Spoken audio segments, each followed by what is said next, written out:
사망이라. 아멘. 오늘 이 아침에도 우리 주님의 은혜가 우리 권사님과 여러분들과 함께 하시기를 바랍니다. 아멘. 감사합니다. 제가 어렸을 때 북가자 초등학교라는 데를 졸업을 했어요. 그럼 이제 소풍을 갑니다. 소풍을 가면 걸어갑니다. 뭐 대절버스 이런 거 필요 없어요.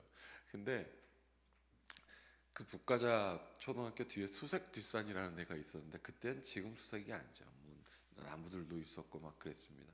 이제 거기를 이제 걸어갔었는데 6학년 때가 됐는데 서원흥을 간다는 겁니다. 그러면 이제 북가자 초등학교는 남가자동에 있고 또 서원흥은 불광동 저쪽에 있지 않습니까? 거기를 한 반에 70명씩 19반까지 있는 1학년 아이들이 쫙 걸어가는 겁니다. 6학년. 진짜 제가 지금 생각하면 군인들 무슨 행군하는 것처럼 막 선생님들 소리 지르고 뭐 애들은 떠들고 앞에 손잡고 뭐 6학년짜리들이 걸어가니 뭐 애들이 작기나 해요. 말도 안 듣지. 제가 이 말씀을 준비하다가 그 생각이 나면서 막 웃음이 나는 거예요. 왜냐하면 거기를 딱 도착을 했는데 너무 좋은 거예요. 서원흥이라는 걸 이제 처음 가본 거죠. 그런데 제가 가만히 생각해 보니까 더 어렸을 때 갔더라고요. 거기를 성광교에서 간 거예요. 제가 출신이었던 모교의 성광교에서 어렸을 때 어렴풋 기억이 나는데 그때 저희 교회에 버스 운전하는 그 집사님이 계셨는데 그분이 그 버스에다가 교인들을 태우고 서원흥을 갔던 기억이 나는 거예요. 그때 그리고 거기를 도착했는데 노래가 생각나는데 바로 이 참 아름다워라였어요. 아버님이 목사님이 성도를 다 앉혀놓고 우리 모두 참 아름다워라 막 참 아름다워 노래를 하는데 당시 서원흥에서는 취사가 가능했습니다. 거기서 막 고기 막 그냥 백숙 뭐 등등 막 삶고 김밥에 막 저는 그때가 잊혀지지 않는 거예요. 그 서원흥에서. 오늘 사도 요한이 딱 그런 것 같아요. 자, 21절에 보면 사도 요한이 이렇게 얘기합니다. 또 내가 새 하늘과 새 땅을 보니 그 다음에 중요해요. 처음 하늘과 처음 땅이 없어졌고 바다도 다시 있지 않더라. 여기서 바다는 저주어였거든요.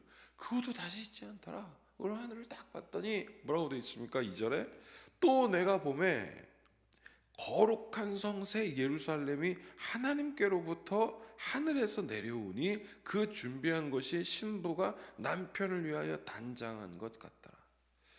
사도 요한은 기원 후 90년에 죽었어요. 그런데 예루살렘은 기원 후 70년에 무너졌습니다. 진짜 예수님 말씀대로 돌 하나 위에 돌 하나 남지 않고 다 무너졌습니다. 이 사도 요한은 그걸 알고 있거든요.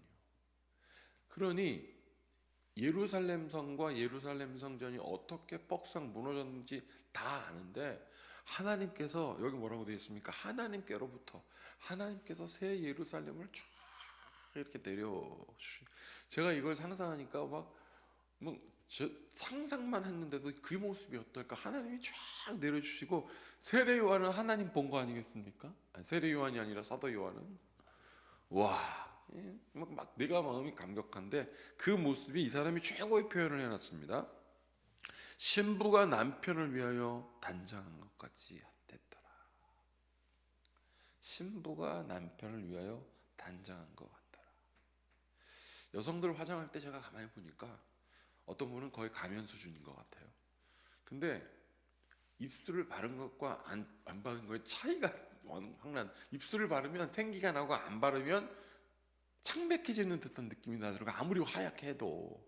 근데 딱 그 생각이 나면서 얼마나 그 성이 아름다웠으면 신부가 단장한 것 같이 했더라. 누구를 위하여? 남편을 위하여. 그 다음에 여기 3절 굉장히 중요한 말씀이 나옵니다.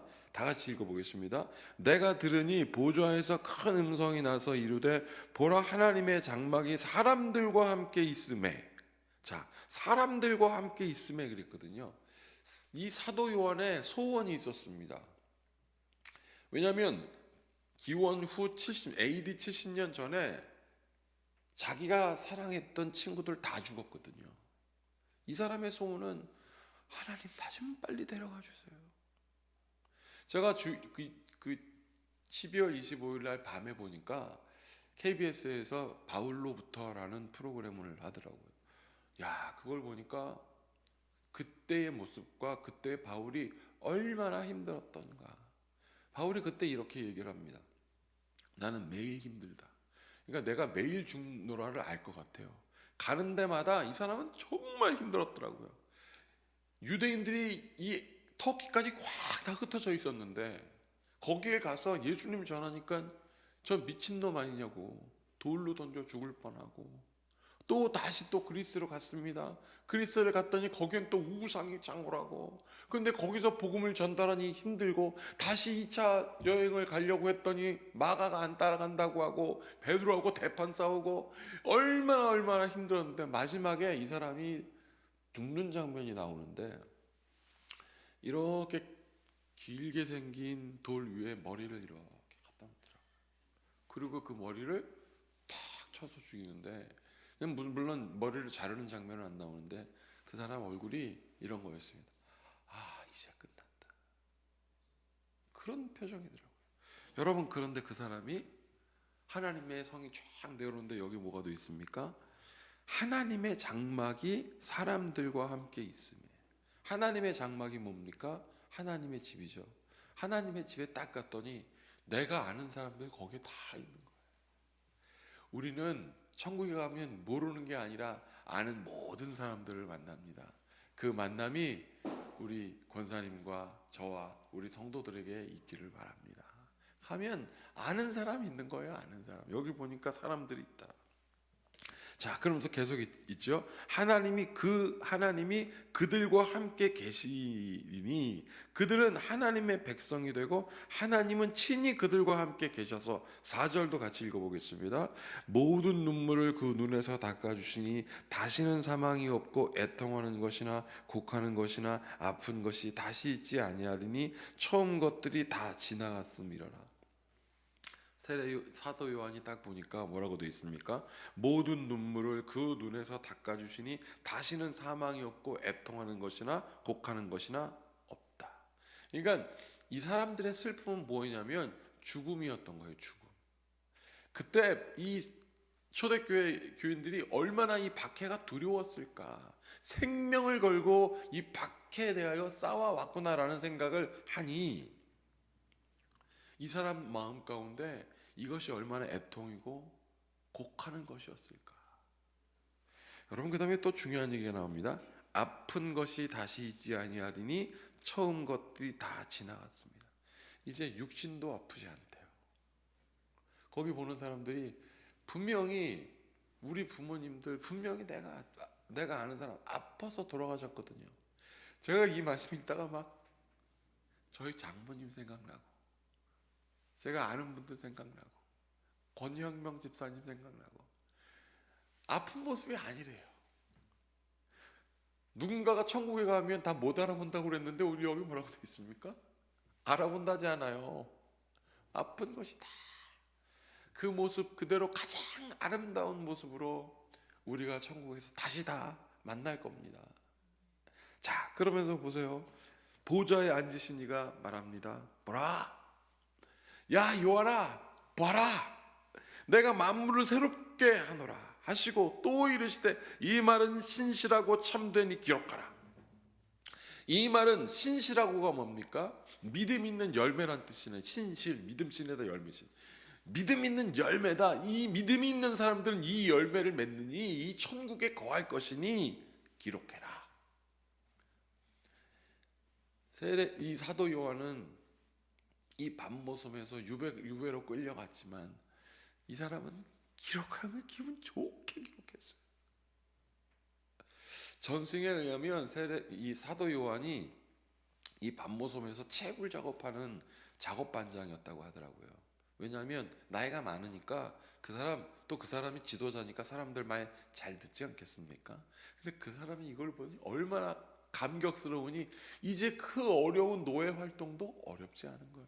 기록해서 전달하니. 그러면서 6절 보세요. 또 내게 말씀하시되, 계속 하나님이 할 말이 많으세요.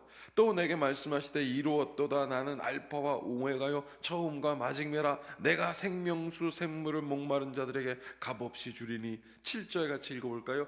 이기는 자는 이것들을 상속으로 받으리라. 나는 그의 하나님이 되고 그는 내 아들이 되리라. 할렐루야. 이 내 아들이 된다는 뜻은 당시 상황에 맞게 쓴 거예요. 왜냐하면 상속은 아들에게 주게 돼 있었거든요, 당시. 근데 지금은 안 그렇잖아요. 하나님 우리를 자녀 삼은 우리들에게 이 모든 것 다 주리라. 그러면서 우리에게 이렇게 얘기합니다. 너희들을 힘들게 하는 것들 지금 있지? 내가 가만둘 것 같아? 그러면서 하나님이 어금니 꽉 씹으셨어요. 어금니 꽉 씹으시면서 이렇게 말씀하십니다. 그러나 두려워하는 자들과 믿지 아니하는 자들과 흉악한 자들과 살인자들과 음행하는 자들과 점술가들과 우상 숭배자들과 거짓 말하는 모든 자들은 불과 유황으로 타는 못에 던져지리니 이것이 둘째 사망이라 그랬습니다. 21장 이전에 20장에는 사망에 대한 이야기가 나오거든요. 이 사망의 끝은 뭐냐면 소멸이었습니다. 영원한 소멸. 그냥 무덤에 죽었다가 다시 나오는 거 말고 그냥 영원한 소멸. 그냥 완전히 그 존재 자체가 없어지는 거. 근데 우리는 영원한 존재. 영원한 존재가 되는 것과 영원한 소멸이 되는 것은 그냥 우리가 막연하게 하늘과 땅 차이 자체가 아닙니다. 존재하느냐 존재하지 않느냐. 어떻게 존재하느냐? 하나님의 자녀로 존재하느냐. 이 천국을 상속으로 받는데요.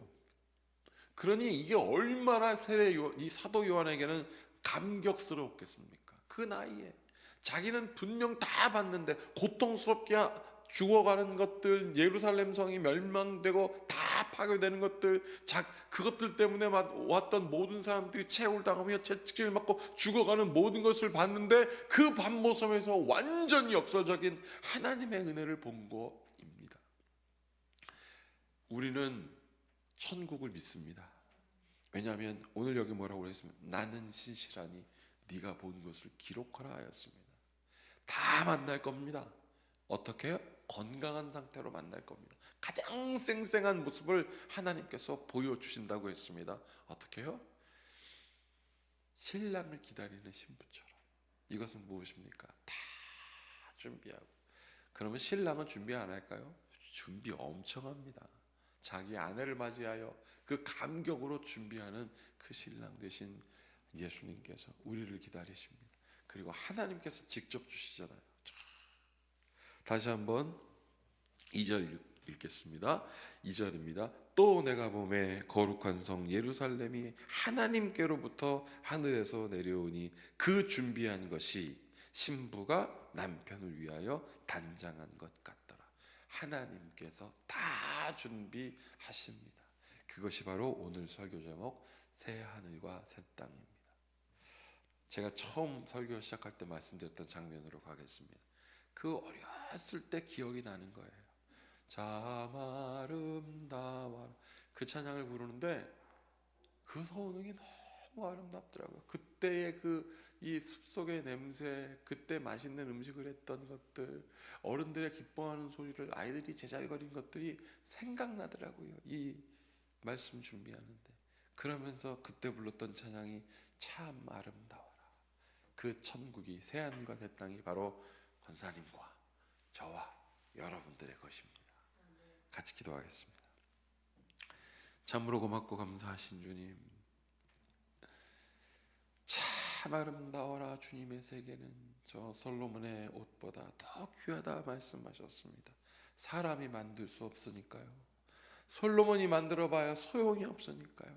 하나님이 준비하신 천국에 우리는 거한다고 요한에게 나는 신실하니 내 말은 신실하니 너는 기록하라 하셨으니 이 기록된 말씀을 우리는 믿습니다. 영원한 존재 하나님의 자녀로 상속받는 하나님의 나라를 소유한 주의 성도 되게 하시옵소서. 우리 주 예수 그리스도의 이름으로 축복하고 기도하옵나이다. 아멘. 이제 우리 모두 주님께서 가르치신 기도를 드리겠습니다. 하늘에 계신 우리 아버지, 아버지의 이름을 거룩하게 하시며 아버지의 나라가 오게 하시며 아버지의 뜻이 하늘에서 같이 땅에서도 이루어지게 하소서. 오늘 우리에게 일용할 양식을 주시고 우리가 우리에게 잘못한 사람을 용서하여 준 것 같이 우리 죄를 용서하여 주시고 우리를 시험에 빠지지 않게 하시고 악에서 구하소서. 나라와 권능과 영광은 영원히 아버지의 것입니다. 아멘. 이 말씀을 굳게 믿으면서 우리 함께 같이 기도하시겠습니다.